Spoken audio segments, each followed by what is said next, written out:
What's going on? This is your boy, 72 Grand Sport, screen name. Uh, I'm making a video log for, I guess, just to see how everybody views certain ideas and, you know, that type of stuff. Anyway, here goes. Um, this one is dedicated to the confused woman. Subtitle: Know what you're asking for. Um, a lot of women keep asking the age-old question. Uh, where are the good men? That's a good question. I'm pretty sure it's on every female's mind. So, I hope to just give a little bit of insight on about that kind of question and what it means to be a good man, and to see if you're kind of worthy of, what you're asking for. I mean, that's kind of what this is about. Um, my rebuttal to that question though is, do you know where there is any good woman raising this good man that you're asking for? Um, the reason I say that is because uh, a lot of women are, I don't know, they more to about bitterness and stuff like that, and it's hard to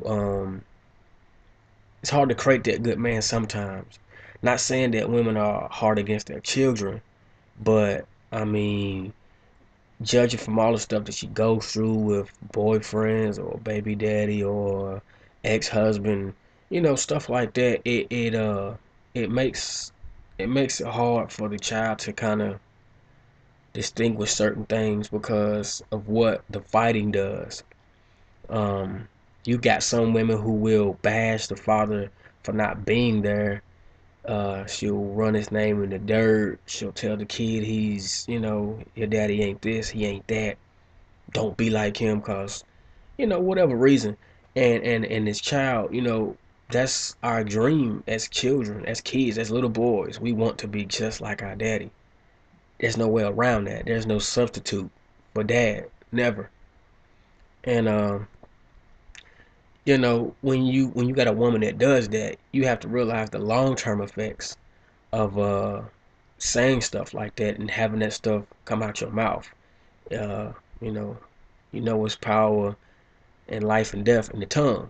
So sometimes it's better to think twice about what you say and what you let your kids hear come out your mouth, because we that's kind of a testament, and we have to believe in something as children. Those kids have to believe in somebody, and why not their parents if anybody? So um, that's a real issue in some homes.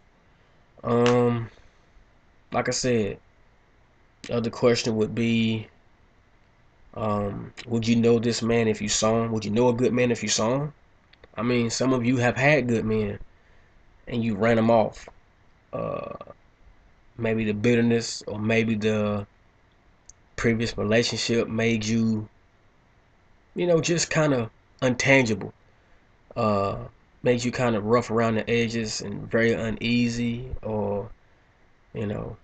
And the sad thing about that is, I would say this: a lot of women have been in a position where they have to take care of some of these guys that they date as like a surrogate mother. And it's amazing how when they get a good man who doesn't need that kind of attention, who doesn't need you to be his mama slash girlfriend slash whatever, the minute he, does exactly what she wants and asks for, as far as being a man, taking responsibility, uh, spearheading the whole relationship, she can't take it. She can't handle it. She completely is too much because she's so used to being abused. She's so used to being taken advantage of. And the minute she doesn't have to assume that role anymore, when, you know, she has to be kind of the recipient, it's hard. Very hard. It's amazing how that works out for some people. Never seen nothing like it, but I have seen it. You know, it's kind of contradiction, but I mean, you know what I'm saying. Um, lastly, do you deserve him? That's another question. Um, do you deserve this guy? Um, you got some women who want a good man, but really isn't in a position to have that good man. You have to realize everything takes preparation. You have to be a good woman, i.e., to have a good man. Don't get me wrong. Now, this society will play matchmaker, and you can have a lot of good men being with the wrong women, and a lot of wrong women being with the right man. You know what I'm saying? So it's funny how that works out. Once again, those are some questions that I have. That you can cycle through in your own mind and come up with your own conclusion. And if you fit the description and you think you deserve them, and you would know them if you saw them, that's cool. Hey, I salute you.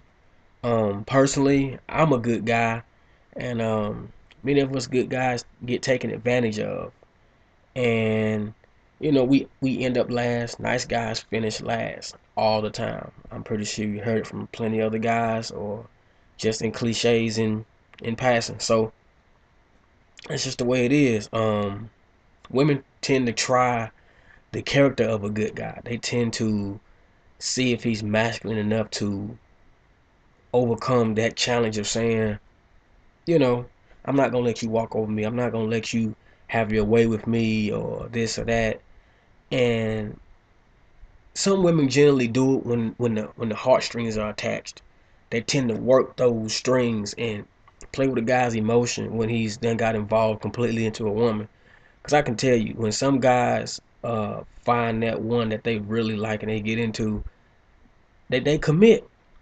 But when that woman takes advantage of him committing and she see that he'll do anything to be with her, that's when she feel like she's got the lightning rod. She's got all power. You know what I mean? She can do whatever, and it's supposed to be right. Because you want her, and that's what kills a lot of commitment for guys. That's what really kills commitment for some guys. It's like, I tried to commit and I got railroaded.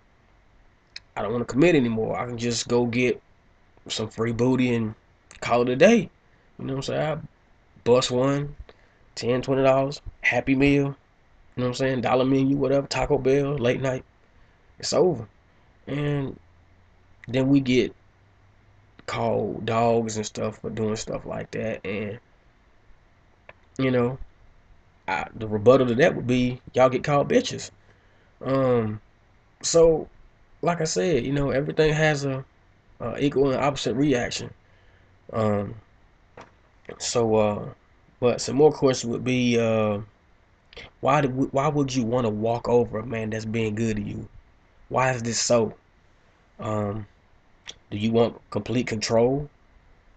If so, why? You know?